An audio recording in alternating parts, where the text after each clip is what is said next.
Nigerians of many faiths are pushing back against Donald Trump's claims that Christians are being persecuted. The U.S. president has threatened to take military action in Nigeria over what he calls the ill treatment of Christians there and the failure of the state to protect them. The Nigerian government has rejected the U.S. president's claims and says that jihadist violence affects people of all faiths. Nigeria is in the eye of the storm as U.S. President Donald Trump has said he was considering a range of military options in the country. This follows his threat on Saturday to intervene over the alleged killing of Christians in the West African nation. They're killing record numbers of Christians in Nigeria. They're killing the Christians and killing them in very large numbers. We're not going to allow that to happen. His claim followed Republican Senator Ted Cruz's post that the Nigerian government was enabling a massacre against Christians. This was promoted by some popular figures like U.S. comedian and TV show host Bill Maher, who said 100,000 Christians have been killed since 2009. But Lad Sawert, a senior Africa analyst with armed conflict location and event data accolade, has told DW News that the number is inaccurate and violent events in the country affect communities of all faith backgrounds. Since the start of the Islamist insurgency in Nigeria's northeast region, and that began escalating over 16 years ago now, there's been about 52,000 civilian deaths in total across all of Nigeria. And this includes people from all faiths and for all sorts of reasons. So the claim of 100,000 Christian fatalities just doesn't fit the evidence that we have. Nigeria's fact-checking platform Dubawa also told DW News that the claim of a Christian genocide in the country is misleading. The Christians in the northern part that are affected by these insurgencies are minorities. Data is saying that there are 9 Muslims to 1 Christian who are affected by this insurgency. Nigeria is divided between a majority Muslim north and a largely Christian south. The country has suffered from violent attacks from Boko Haram and other militant groups who have targeted communities, schools, and places of worship for over a decade. Conflicts along ethnic lines and land disputes have also worsened the country's insecurity. Reactions have been mixed among Nigerians since President Trump's announcement. It's not only Christians that they are killing. They are killing Muslims also. Well, their ambition is good. That make them come and to help us for this terrorists. They're killing Christians in America. They're killing Christians in Kuwait. They're killing Christians in Afghanistan. Why Nigeria? I mean, I'm not going to frown upon a good act, but then I'm not going to jump on it as well just because it sounds like, sugar. Nigerian authorities have admitted having security challenges, but continue to deny the claims of Christian persecution. President Bola Tinubu has welcomed any assistance from the U.S. to fight terrorist groups if the country's territorial integrity is respected.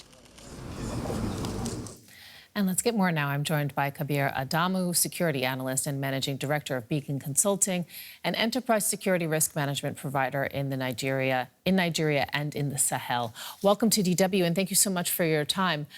We've been hearing that the Nigerian government has officially welcomed President Trump's support, and as we heard in that report, so have some citizens. But how do you assess public sentiment in Nigeria toward foreign military involvement, especially from the United States?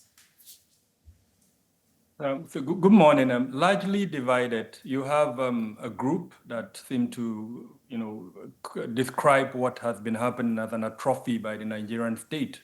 In other words, the terrorism, the killings have continued for too long. So anything coming in would be welcome. And in this instance, from so-called the greatest military power in the world.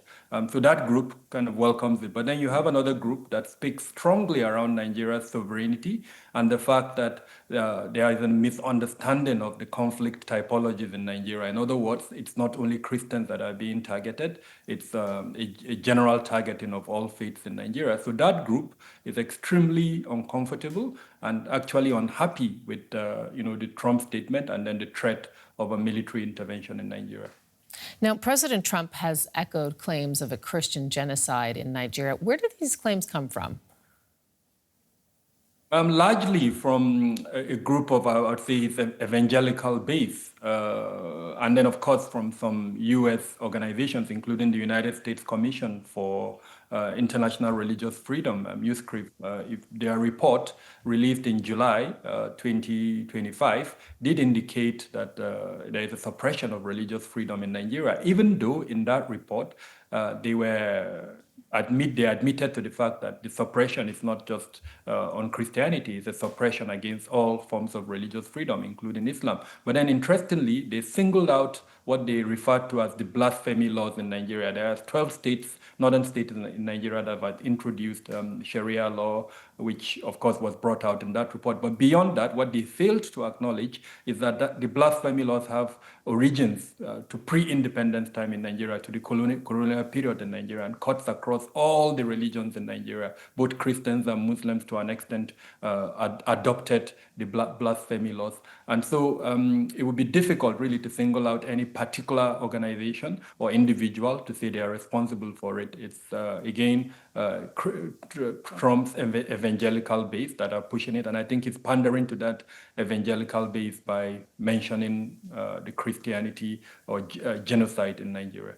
Okay, so then take us to the present day. And if you could give us a sense, I know that there are a lot of security challenges in Nigeria, that it is that it also is very different, also depending on the region of the country as well. If you could just give us a broad sense of the security challenges that the country does indeed face across its regions. So it's multifaceted, it's complex, and just to give you a generic sense, as at the end of September 2025, the company that I run, Beacon Security and Intelligence Limited, documented 8,000 deaths, about 8,900 deaths in Nigeria. So clearly, Nigeria is among the top 10 countries of the world that are afflicted by conflicts and with the highest fatality rates. Now, it includes terrorism. There are at least 5 to 6 terrorist groups that are active in Nigeria. It also includes the farmer-herder violence that has metamorphosed into different forms of criminality. It includes the secessionist agitation in the southeast of Nigeria, driven by a group called the Indigenous People of Biafra. It also includes cult violence by different cult groups. It also includes different types of criminal activity, organized criminal crime, including migration, forced migration, name them on all components of that. But then the one that we don't speak about enough is the role of the state itself. State elements, including the security forces, military, the police, because of the armed conflict between the state and these other non-state armed groups that I've mentioned, a significant number of Nigerians are also being killed. And of course, hazard. Hazard would include road travel accident that is likely to kill more Nigerians than any of the other threat elements. Flooding is there, environmental degradation, and the consequence of that is also there. Security analyst Kabir Adamu in Abuja. We have to leave it there, but we thank you so much for giving us a sense of what's going on there. We appreciate it. Thank you for having me.